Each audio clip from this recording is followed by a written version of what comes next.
from that, it was like from that point then, bro, it was just like God touched me, bro, and just doors started opening up. I became to start doing positive things, thinking positive things, talking in a positive way, praying before I speak, and God just been opening up doors for me, man. Real talk, like my son is really watching over me and blessing me, man. You feel me, like. Cause if I wasn't doing shit right now, I'd be still in depressed mode, bro. That shit don't feel good at all, bro. For somebody that's going through that, in the world right now, that's watching, like, I mean, if you can, you know what I'm saying? What was that depression like? What was it like? And how did you see your way through that for somebody else that's going through Yeah, that same thing? right, bro. Cause I be wanting to get different opinions from people on Yeah, how they dealt with their depression and their sorrow, how they mourn. Everybody mourn a different way, bro. absolutely. And there's different stages of mourning. Yeah, that shit ain't over. Yeah, People think it's over because it's a year or two. Hell no. Hell no. It ain't. it's It a ain't. No, it lifetime thing. ain't. Not when it's your child. Yeah, You know what I'm saying? And you had years in with him. He was 9, finna be 10. So you know what I'm saying. He was living with his mother too. So you know what I'm saying. She had him and then I had him, bro. So it was like I was just trying to get all the time in I could with him, man. Like that shit just bothers me every birthday. He died in my birthday month. So I don't celebrate my birthday no more, bro. You feel me? It's just like a fucked up month for me now. yeah, Cause it's all about my son. Like I hate posting shit yeah. about him. Like that shit fucks me up, bro. Like it ain't being selfish or nothing. You know what I'm Nah, that's saying? completely normal, bro. I be tired of posting. Like Yeah, man, it just I don't not want to say I'm not thinking about him. I just don't be wanting nobody to be like, he ain't thinking about his son and woo, you feel me? You know how yeah. people think, Oh, bro. absolutely. Like they won't give you no privacy, let you do. Yeah, You know what I'm saying? yeah. But shit, I mean, I man. think that's something that I think you're doing the right thing, man. You going by your own time. There's no written time frame for this type of thing. Like you said, you know what I'm saying? Yeah, It's an everyday lifetime thing. You know what I'm saying? The thing that inspires me that about what you're saying is that you was able to look at that crazy situation and even come out with a positive in it. Like, yo, my son watching out for me. I know my son will want me to do this. My son love my music. You know what I'm saying? And I think that's a lesson to be learned for people that's going through this as well. You know what I'm saying? Like being able to have that strength to even see some light in something that anybody would just see the darkness in, bro. You know what I'm saying? That's real. yeah, bro. And just man, trying to just continue to do my music, man, and talk to the kids about the positive things in life, man. Like shit, like I always say, they always had an option, bro. Always give the kids an option. I don't care where you from, you know what I'm saying, what set you from. They always have an option, my nigga. Yeah. They ain't just gotta get put on the set. Right. They can go play basketball and still come back and hang out with your friend from Yeah. the set. Absolutely.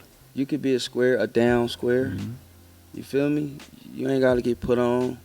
A lot of niggas or youngsters get put on. They don't really want to get put on, but they get put on because they don't want to look like a buster. Yeah. But They they don't get even. killed Yeah. within They don't 30 even know what days. they doing at that moment. They don't know what's coming with that. They get killed within 30 days. Yeah. You know what I'm saying? So you gotta be ready and prepared. You got fuck that. You gotta be born into this shit. Like your family gotta be rooted in this shit. You gotta be come from a family that's rooted into this gang shit to really learn about it. Cause you'll be lost, bro. A stranger from your second tell you, nigga, go do this and go do this. Send you as a torpedo, give you Yeah. life Crash without. dummy. Yeah, I'm Yeah. keeping it gangster. Yeah. Off He don't top. care about you, but he care Right. about the little niggas right here. But you a new little nigga. But we Yeah. need this to go happen. You feel me? Shit like that. You know what I'm saying? This nigga ain't no killer. He a squabbler. He gonna fight and all that. Everybody don't kill. You know what I'm saying? Everybody don't fight. Right. Everybody do different shit, Different man. things. Yeah. A lot of people don't know that. Yeah. So niggas be getting caught up in that shit, man. You know what I'm saying? Wanna run their mouth and, oh, I do this and I do this. And when you called upon to do things like that, that's how niggas get DP'd and ran off because it ain't in their Talk heart. about it. Speak on it. Nah, it's real hard work, Yeah. bro. Like hard boots. Put your hard boots on and your hard hat in the Yeah. field, bro. Pay attention. Yeah. I ain't gonna lie, I ain't on the front line no more like I was, bro. I'm doing this. Things Yeah. like this. You doing what you're I'm supposed doing to. my music. Yeah. I'm taking care of my family. I learned Right. from a lot of my G homies that taught me the right way Yeah. and not the wrong way. You feel me? The fact you still here, you know what I'm saying? I feel like that, because like what you saying touched me, because it's like that's how I thought about it when I changed my life around. I'm like, I'm still alive. Yeah, I'm bro. finna waste this chance that it's so And many, I'm free. yeah. How And many I'm free. dudes can we go to the cemetery? You look at them tombstones and be like, damn, I was only 13 years old hanging out with this fool. You get what I'm saying? Hanging out with this dude. This dude was only 13 when he got killed. You know, and you think about Yeah. your whole life that you Real. lived since then. You know, and it's like, that's how it was for me. I was like, man, I'm wasting my time. Yeah. I got to do something with myself. That's how I was, bro. When I did this last prison term on the level 4. It was like, man, I keep wasting my time coming up in this motherfucker, man. Like, my fans, you lose fans, Yeah. you lose that momentum. So I Right. told you I had to sit in there and think how I'm going to go get this momentum back. I just can't be sitting in here bullshitting and getting out thinking I'm just finna drop songs and all that. Yeah. You got to come with a whole different swag, a whole different brand. You got to rebrand yourself. Off top. You know what I'm saying? And it could be a way that they won't fuck with you no more and it's just over, or now you starting to get more attraction. Yeah. Things Nah, no like doubt. that. You feel me? So Do you think that thinking back, do you think that that this gang banging thing, you know, obviously we've talked about a lot of the negatives with it. Do you think it could ever be something positive, or do you think we just too far gone? What's your opinion? Do you think it could be turned into something positive? You know what I'm saying? As far as the brotherhood aspect of it. I'ma always say it can be, bro. Because I'm a black man. Yeah. But it's gonna take a lot of work. It could be done. Cause look how we did with the Nip March. Me and all my homies went out there. And Yeah, talk about your involvement in that, because I don't think a lot of people know about that. yeah, man. So they had invited me, Pac-Man and his homegirl Lady Boss. And for people that don't know, okay, you dealing with two factions in LA that have had long-standing life and death problems. You know Real what I'm saying? beef. Yeah, real wartime type beef. So I want people to understand how big it was for them to even reach out to you and what that meant as you being a figure from your session to be able to do that for Nip. Rest in peace, Nip. You know what I'm saying? But no, I just wanted to make sure people know that. You know what I'm saying? Yeah. So we aren't hoods or enemies. So a lot of people used to think I just was hating on them when we used to do our diss songs and shit. Yeah. They didn't know we was real street enemies, like, you know what I'm Yeah, saying? Until they right. found out after he died, like, oh Right. shit, y'all was real. We thought you was just, nah, hell no, it was just rap. We trying to see who the hardest from our section, you feel me? Right. But that being said, me and him had our little differences with this hip hop, rapping against each other and shit, but it was just a respect thing, bro. Like, my name is big in the city. I got one of the biggest names in LA, so I gotta use it in the right way. Yeah. You know what I'm saying? And I don't try to use it to overbound people or my G homies or none of that. I always give my G homies their respect and they love and they flowers, you feel me? Yeah. But yeah, bro. I mean, as far as when they asked you to help kind of connect that whole thing. It was just like shit. You think about it, cause that shit was like it's always safety first. You know what I'm saying? Yeah, that's why I'm it thinking. was Like, so what was much you thinking going on. when you contemplating this? It was so much going on at the time, and I just came back from tour. Me and Afro Man. Yeah. We had left the show in Las Vegas at the Hard Rock, and that's when I first gave him a shout out, cause he died that day, and we did a moment of silence for him on stage. So I came back to LA, and they had hit me up, and they was like, "Man, we doing a gathering. Want to know if you'll pull up?" So I was looking at it for a minute, like, "Damn, you feel me?" On Chris on slow. Yeah, you feel me? I'm me? like, "Damn, Yeah. okay." Let me hit some G homies up about it. Yeah. So I hit a few G homies up about it. Mad Bone, my pops, GANGSTA P. Some heavy politics right Yeah, there. you feel me? So they was like, some gonna be with it, some ain't. You know what I'm saying? And I was like, I ain't tripping. I'm gonna go anyway, cause they invited me. You know what I'm saying? Out of respect, they gave me a safe pass over there. Yeah. So for real. they wanted me to come over there. You know what I'm saying? I was needed. You know what I'm saying? To show that unity. You know what I'm Yeah. saying? Without the A-Trays there with them, it wouldn't have been like how it was. Right. It would have still been beautiful. Absolutely. As black people, it would have been, but it caught more attention when it was Yes, us and them. You absolutely. feel me? because it showed that we could do something that I don't feel a lot of people didn't think could happen. Happen, bro. Not even the police. Exactly. Because we didn't even need them that day. Yeah. We had so many big homies out there on both sides. Bloods, Crips, all that. Yeah. So if a G homie make a call, that's what it is. And that's what it's supposed to be stood on. You feel me? Yeah. Stand down. Ain't nobody supposed to make no moves. Absolutely. It's a peaceful march. And now I was digging that. I was a part of it. You know what I'm saying? It was all out of love and respect. You know what I'm saying? And still my condolences to him and his family, bro. Absolutely. I think it showed too for the people that's coming up. It leaves something good behind to say, you know what? This is possible. Yeah, it is, Just bro. like you said, just like, you know, as a black man, you know, us as black folks being able to be like, yo, this is possible.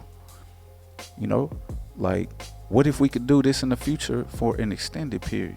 What are the possibilities at that point? You get what I'm saying? Right. And again, everything takes time, and some people's with it, some people not. You know what I'm saying? But I think what y'all did, and what you especially, showing that to the kids, that because a lot of these kids, we don't know why we beefing with these other hoods. We don't know. They need they don't to see even know the truth, bro. Yes, exactly. They need to know the truth, bro. That's why I was gonna do the podcast. Like I was telling you, like I was at Snoop Dogg 50th birthday party, and I was talking to one of they G homies, Big U, and he was like, "Man, you got one of the biggest names in LA." You know what I'm saying? You and my little homie AD, and I'm like, "Man, me and him need to do the podcast." You feel me? That's gonna bring the streets in, ears and all that. They gonna and listen. it's coming from the gut, like it's coming from the real. And we you gonna feel tell me? them the truth. We gonna let them know how it is, bro. Yes. The real shit, bro. You feel me? Uncut. You know what I'm saying? And Please do that. I feel that it'll needed. spark up something, a good thing. Absolutely. Two real niggas coming to the table. Even if it's me? just dialogue at this point, that's Yeah, bro. So you know what I'm saying? I had hit AD and he with it. So we just sitting, building up on it, the momentum, and getting everybody, the big homies and everybody to come in and let's get shit running. You feel me? But it's gonna take more than that to get our hoods back to at peace. You feel me? Well, just the black struggle in general. I always tell people like in my mind, when I started on this positive route, I just had like 100-year plan in my brain. I feel like what we working towards, we're not gonna be alive to see the real results of it. You know what I'm saying? Bro. Because it took us a long time to get into these situations, and it's gonna take us some time to get out. And I think part of the thing, you know, we talk a lot, again, the trauma that, you know, the day-to-day survival that we worry about, it gets in the way of us planning for the future. Man. Because we always thinking about just surviving right now. Man, always trying to watch every car go by. Yeah. You know what I'm saying? Gotta watch it back at every liquor store, gas station. Yeah. Ain't no more phone booths, but damn, bro. You know, it's dangerous to be on your phone walking down the shop. I tell my Exactly, that son, too. like, don't do that. Don't have the Headphones headphones on. Don't on. do that. You know, because it's dangerous. You feel me? That's and crazy, just man. worrying about stuff like that. You know, I always tell people, you know, walking to school, you got some of these kids 6, 7, 8 years old that's worried about not dying. They not worrying about the math they supposed to be learning.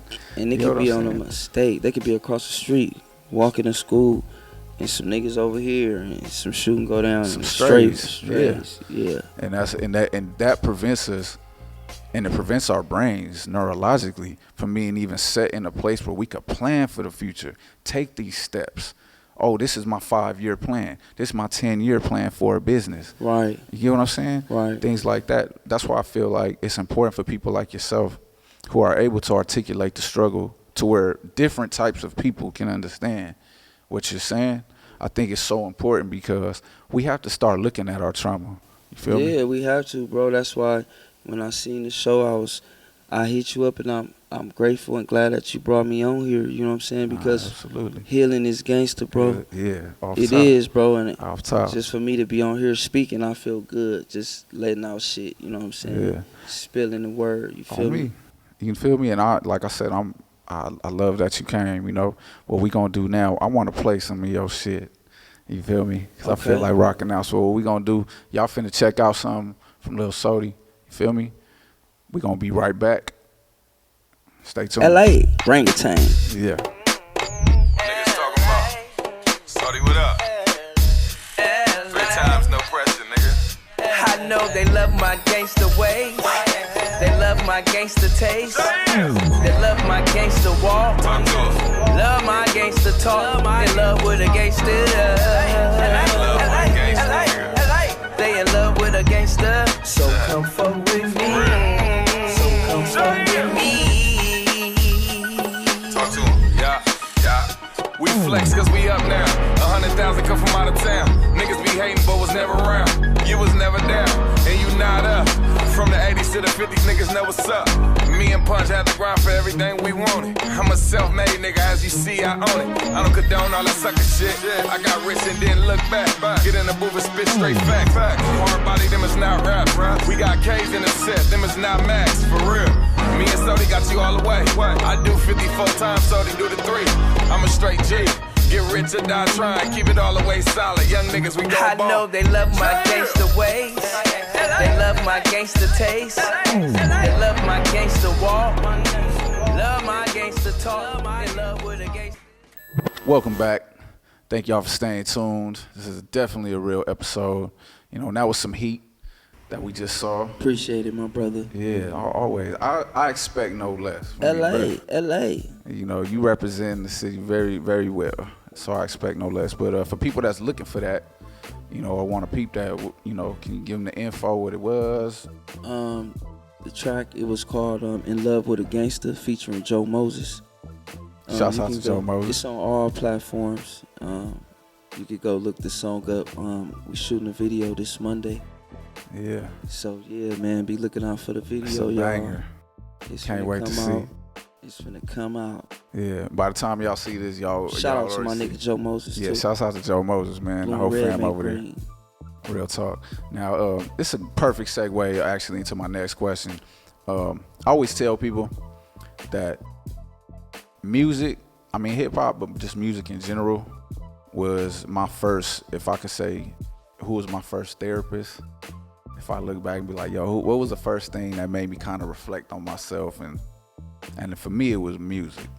That was my first therapist before I knew what a therapist was. A lot of us in the hood, we don't know about nothing, you know, about therapy, music especially at was that mine. age. Music was mine Yeah. too. Yeah, I was gonna ask you that. So obviously it played a similar part in your life. What are some of the things, like some of your influences in music? You know, whether it's hip hop or whatever. Like I said, man, on instruments, I played the drums when I was a kid. Oh yeah, that's right. So- You musically inclined, like for Yeah, real. man. So Yeah. I was always loving the drums, but as far as hip hop, me watching Ice Cube, Here Goes the Neighborhood video, My uncle Monster was in the video. Okay. So I was looking back then on the box. Back then I was like, damn. Oh, they not gonna know about the box. That's when you used to have to pay to watch videos back in the day. Yeah, man, we used to sneak and pay for videos. Right. I didn't pay. I would just sit there and wait call. for everybody else to do it. No, we used to just call and order it. Yeah. So your parents won't see it until they get the phone bill. Right. Like, y'all been ordering the box. Woo, woo, woo, woo. Man, I'm ordering Ice Cube. Here go Right. Dead Homies, them songs. I was ordering them all, my nigga. Oh, no But yeah, doubt. Cube, I see my uncle in the video, so I was like, damn, I want to be on TV too. I want to fuck with Cube and I want to rap. You know what I'm saying? So. Was that like, you think at that time, was that like your favorite rapper? Yup, at that time, yup. Cube, because back then my brother was listening to like Too Short. Okay. And like other rappers, Ron DMC back then, he had in his That's a little box. before our time. When my uncle was jamming Cube, you know what I'm saying? I was off that. I'm like, Right. you know what I'm saying? Then I'm knowing that my uncle was fucking with him, so I was like, oh yeah, he family. Yeah. Plus, I think Cube, especially at that time, you know, he was kind of. I can't really think of another rapper besides Cube that was on like that. That was like speaking to us, like LA, like the LA shit. Especially How to Survive in South Central. Oh, talk about it. Yeah, Oh my, man. He did that for the city. Like that was our city anthem. Like for LA, you feel me? Like they got Compton got their anthems and all that. Absolutely. And What's Up? You know what I'm saying? But that was our anthem in South Central. You know what I'm saying? How to Survive in South Central. You feel me? Yeah. So you know what I'm saying? Shout out to Uncle Cube. It's always respect to the whole lynch mob. Yeah, absolutely. So, as far as did you jump right into the music, or did you spend time studying it first and learning and all that? I was just freestyling with my big brother, and then I started writing I was writing R&B songs first. Cause I know how to sing and shit. Yeah, that's that musically inclined stuff I was talking about. Bro. So I started writing R&B songs and shit, and then it got easy to me. Then I started mixing it with rap. Yeah. So then I started doing shows like in prison when I was in prison.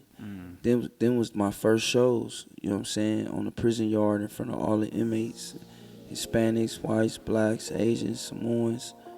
Everybody came out because we had like Black History Month. We do programs, and Juneteenth, or you know what I'm saying, Martin Luther King Day, we did shows, and we had a big ass feast and shit like that. So I used to come out and perform. We had dudes that performed. Some white guys play guitars, come out there and play their guitar songs, and some dudes had poems, you feel me? I came out there with the raps, you know what I'm saying?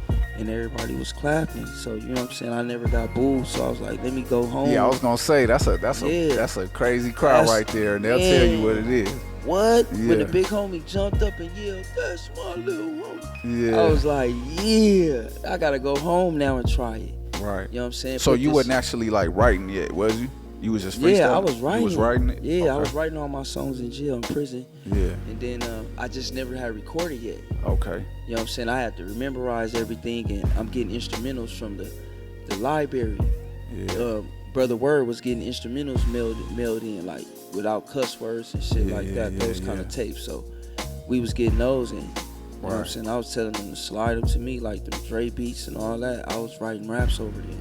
Yeah. Positive raps, no cuss words and all that, because you know what I'm saying, the police on the yard would probably be tripping and shit. So I kept it clean, and they still enjoyed that shit. And they still rocking with it. Yeah, bro. So I came home and did that shit, prayed on it. I fucked up a few times, went to jail a few times, you know what I'm saying? Fucked off my shit with Jeezy, going to jail, you know what I'm saying? But I'm back on it, and I'm doing this shit even more harder, you know what I'm saying? But no doubt. you can fuck off your opportunity, man. I'm trying to play the streets and music, you know what I'm saying?